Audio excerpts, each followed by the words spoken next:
નમસ્કાર મિત્રો, હવે આ બે ખડ રહ્યું ને એ એક જ માયલું છે બરાબર.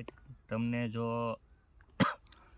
પારખતા ન આવડતું હોય તો લગભગ તમને ખબર ન પડે બરાબર, પણ નજીકથી હું તમને બતાવું આ બેમાં બરાબર. આમાં તાંદળીઓ કયો છે ને એ કઈ રીતે ખબર પડે એ બતાવું. લગભગ જણાને ખબર ન હોતી.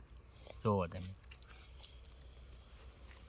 હવે આ ખડમાં જોવો તમે, અહીંયા તાંદળીઓ ન હોય ને એટલે અહીંયા ઉપર ફૂમકી આવે બરાબર.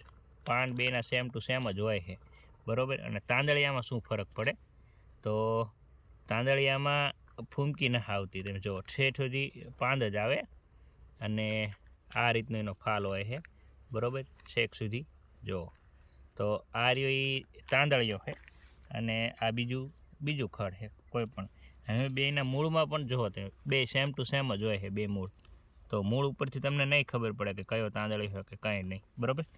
તો અહીંયા જ જોવું પડશે.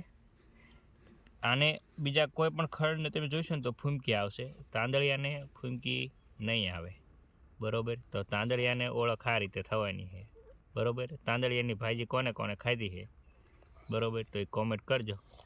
જય હિન્દ.